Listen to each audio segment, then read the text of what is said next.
Boa tarde, pessoal. Vamos dar início à nossa quinta ou quarta aula, né, de marketing no interesse público.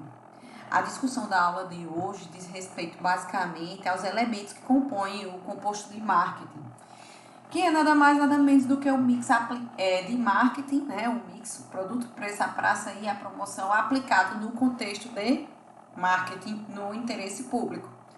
E aí eu começo a aula trazendo alguns elementos introdutórios. A discussão do composto de marketing é uma discussão que surgiu dentro da década de 50 e diante da necessidade de sistematizar as atividades internas que eram desempenhadas pelas funções de marketing. E aí era preciso sistematizar para que fosse melhor gerido, melhor organizado os processos de troca como um todo. E aí, nessa época, né, na década de 50, essa escola, né, de pensamento, a escola do composto de marketing, surgiu dentro da administração de marketing e é oriunda do aprimoramento de reflexões tanto da escola de commodities como da escola funcionalista. O foco central, né, surgiu a partir do debate sobre quais as ferramentas que seriam necessárias para alcançar uma gestão eficiente da função de marketing dentro das organizações.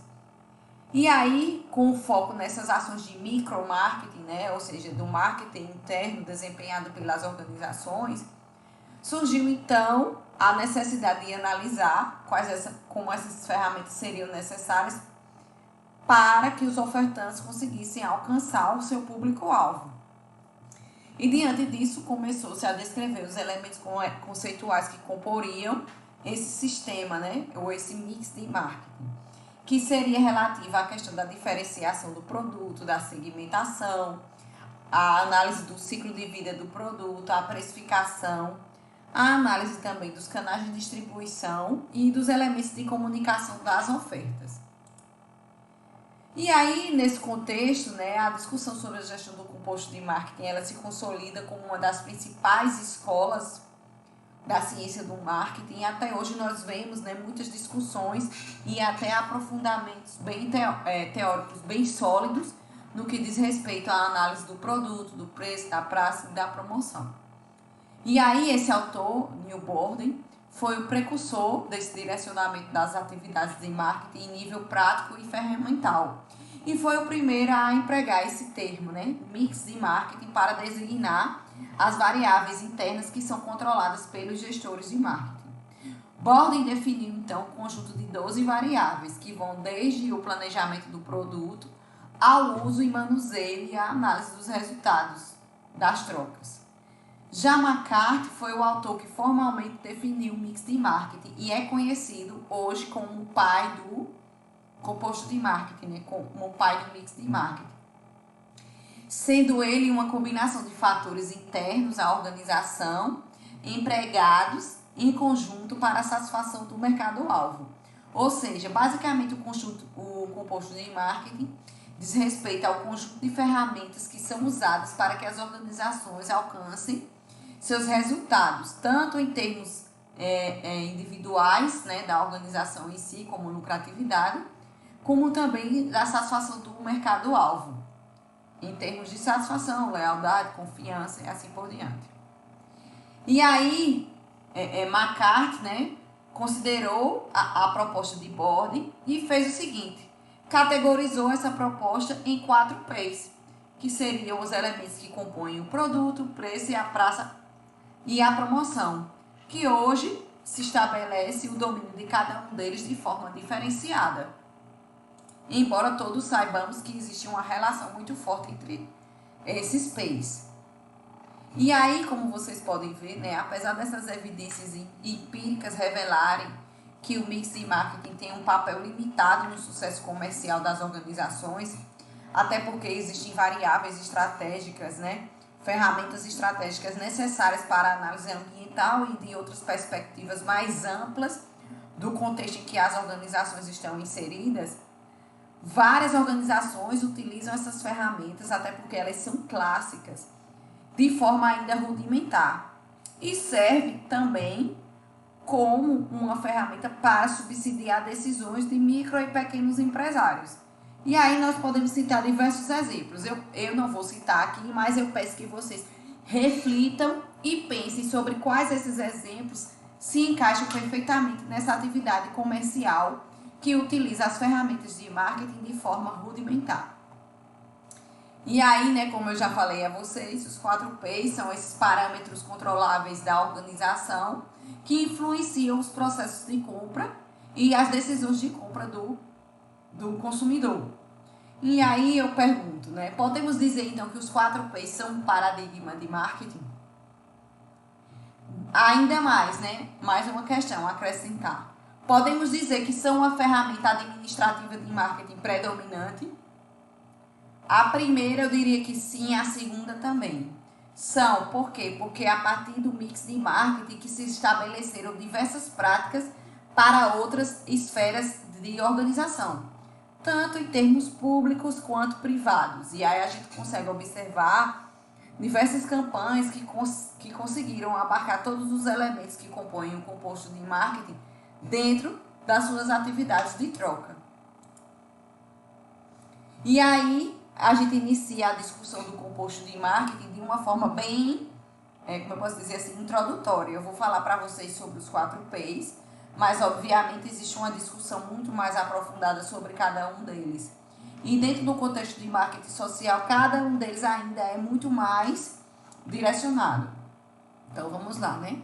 Quando a gente fala de produto, nós temos que entender que produto é tudo aquilo necessário para a definição de uma oferta por uma organização. Pode ser um bem, pode ser um serviço, pode ser uma ideia. Uma ideia se caracterizaria, por exemplo, como uma mudança de comportamento e assim por diante. Desde que essa oferta satisfaça as necessidades das partes envolvidas na troca. Ou seja, o produto ele tem por objetivo satisfazer as necessidades dos ofertantes e dos demandantes. O produto, então, é tudo aquilo que pode ser ofertado a um cliente, seja na forma de benefícios, serviços, pessoas, lugares ou ideias. Quais são os tipos de produtos principais que nós costumamos ver na classificação tradicional de marketing, né? Nós temos aí os produtos de conveniência, que foram definidos como sendo aqueles que o consumidor empreende em menor nível de esforço e risco para aquisição e consumo. Os produtos de referência, que são aqueles qualificados pela maior exigência do consumidor no esforço e risco, além dos maiores custos para o ofertante.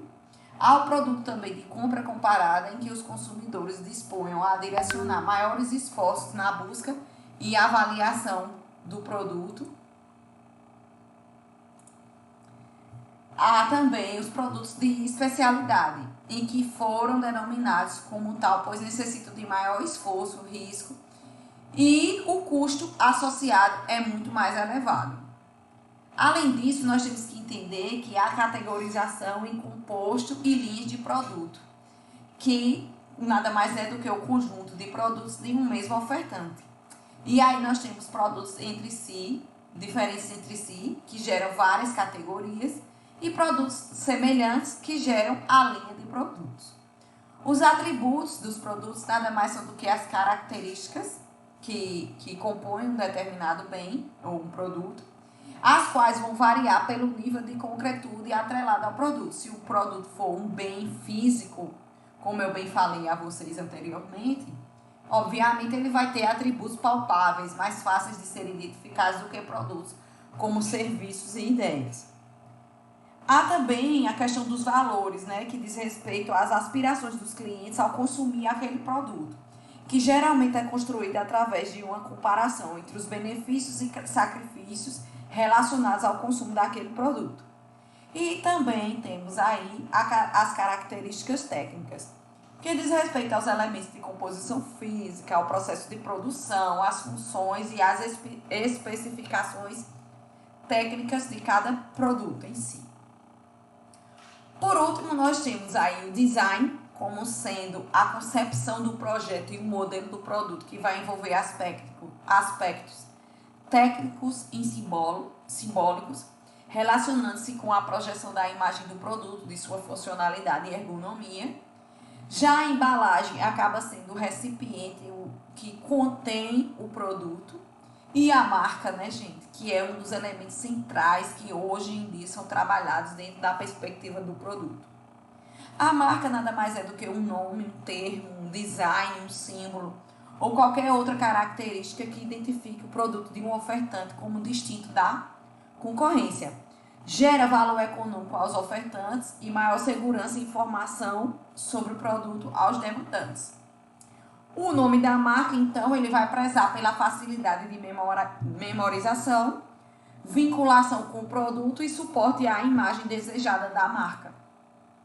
E aí eu coloco para vocês um exemplo, né, de produto, ideia ou esforço social, público, que tem uma marca e um produto, um bem físico relacionado a um comportamento social em favor do bem-estar, que é a campanha do câncer de mama, que está relacionada basicamente ao uso de camisetas, né, a venda de camisetas em prol da causa da prevenção do câncer de mama feminino. Ok? Aí nós temos o produto, que é a camiseta, a marca, que é esse símbolo utilizado, e a ideia, né, a proposta central, que é trazer a conscientização. Há também ainda a necessidade de a gente distinguir teoricamente o que é produto e serviço. Por uma lógica clássica, o serviço é o resultado de uma ação ou série de ações para os clientes que atendem a uma demanda deste ou da própria empresa. E tem como características básicas, né? Ser inseparável, ou seja, ele não é possível de separar da oferta e do demandante. É variável porque vai depender de quem está recepcionando o serviço. É perecível, ou seja, não é possível de estocar, e é intangível porque não envolve materialidade. Já existem outras classificações de acordo com a tipologia, que eu recomendo vocês verem a minha tese lá, Barbosa 2014.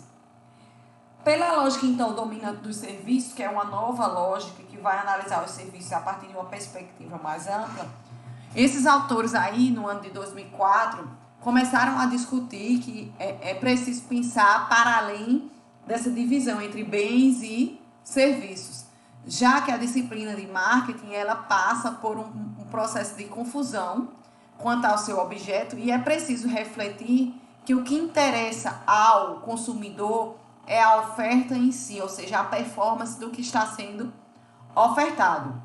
E aí, como eu coloco, né, na medida em que os bens tangíveis e intangíveis atuam em conjunto com o processo de prestação de serviços. Basicamente, os autores vão definir, né, Vargo e Lush vão definir que o bem material nada mais é do que uma plataforma de entrega de serviço, em que ele vai ser utilizado como uma base material para entregar determinada performance ao consumidor. E aí eu coloco para vocês, né, quais exemplos nós teríamos que vão relacionar produtos e serviços públicos. Aqui eu coloquei o serviço da coleta de lixo, né, da varreção de rua. Já o preço vai ser basicamente o sacrifício relacionado ao consumo de determinado bem disposto pelo consumidor, seja esse sacrifício monetário ou não, e como um instrumento que vai fixar a forma de pagamento daquela troca. É aquilo, então, que é demandado pelo cliente em troca do benefício do ofertante. Quais são os principais, então, objetivos utilizados nas estratégias de precificação? Alcançar lucratividade, manipular o volume de vendas, definir a participação de mercado, fixar a competitividade, fixar um posicionamento ou sobrevivência. E aí nós vemos, por exemplo, que esses objetivos eles podem ser aplicados dentro do interesse público.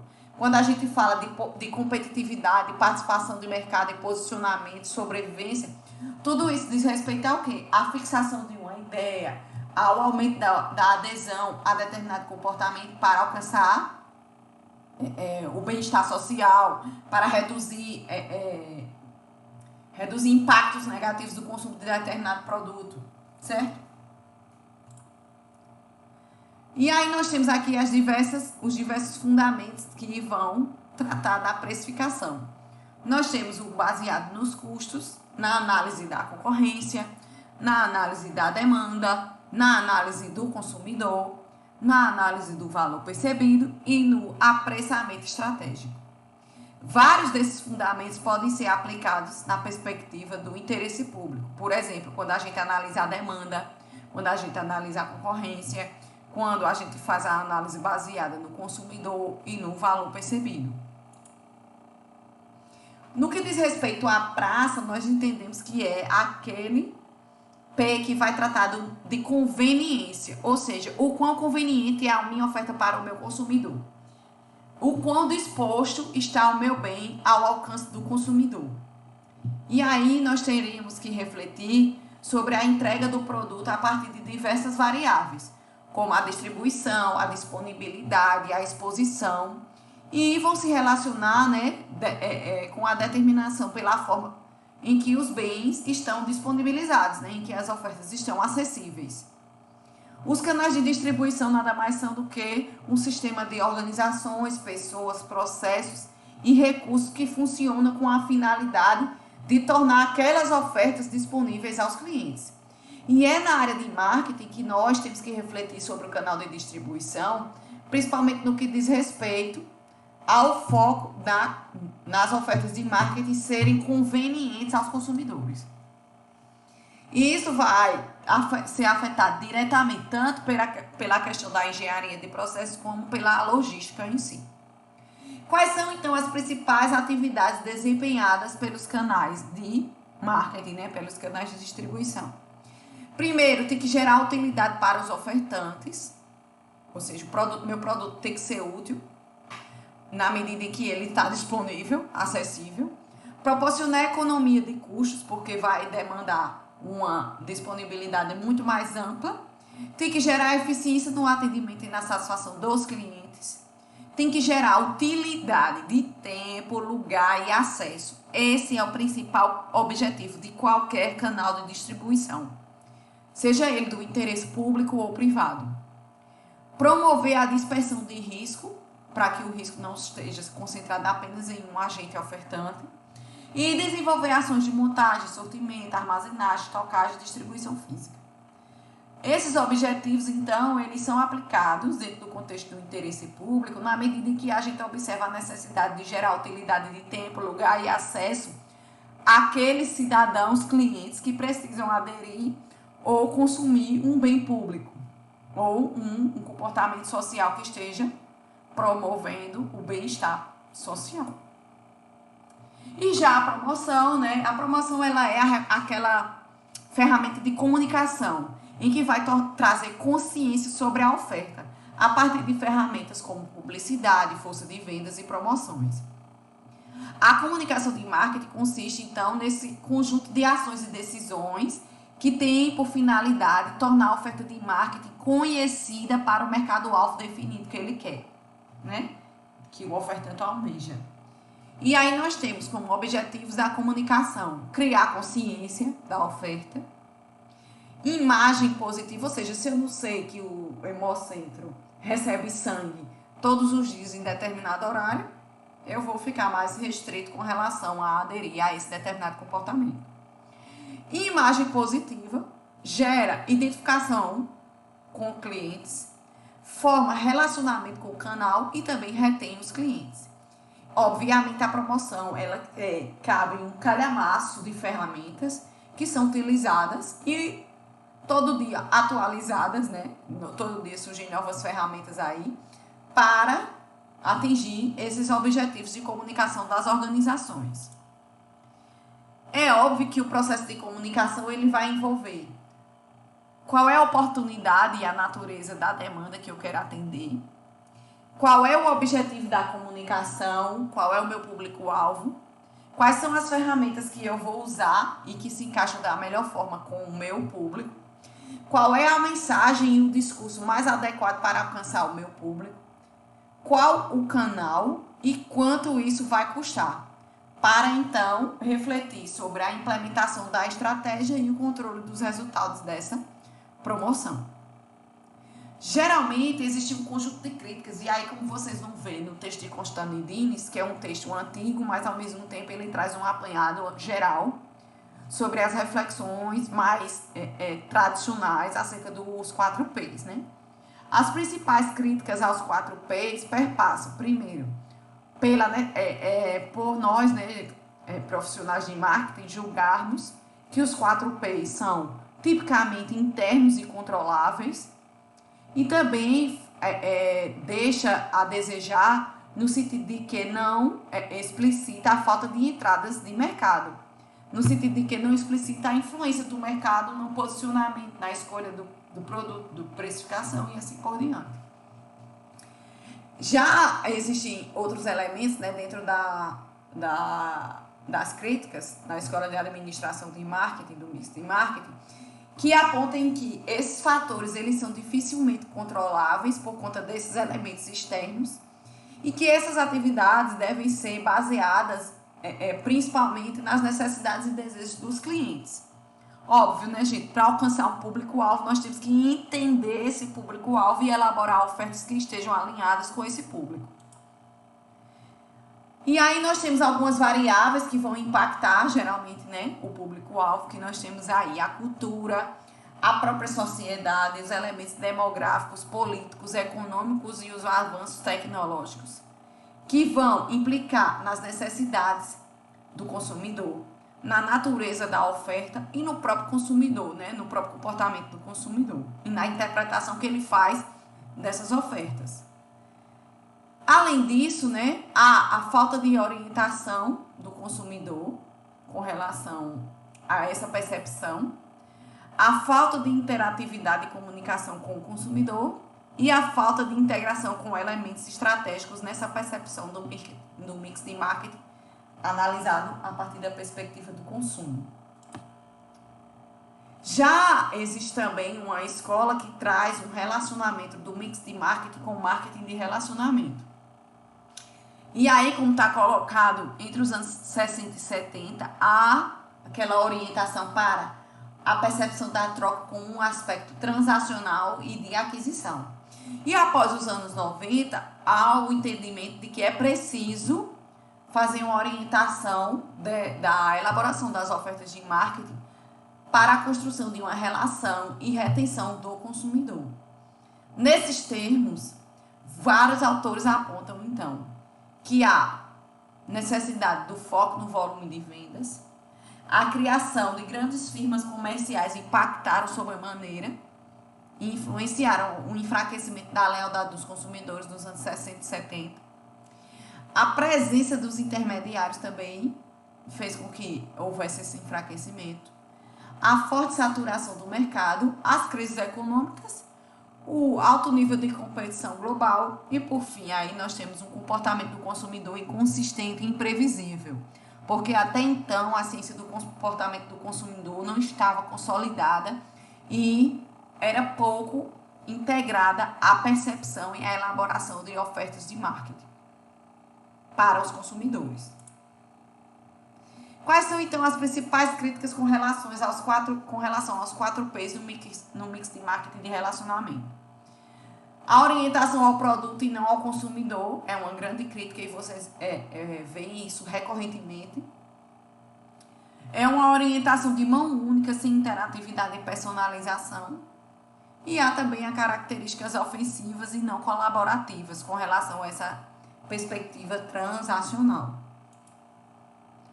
Então, pessoal, essa aula foi um apanhado geral sobre o composto de marketing. Obviamente, com as leituras que eu deixei para vocês, né, desse texto de Constantino Dines, vocês vão conseguir trazer tanto esse conteúdo que eu trouxe, como também compreender de forma mais ampla como é que se deu a construção dessa percepção do mix de marketing.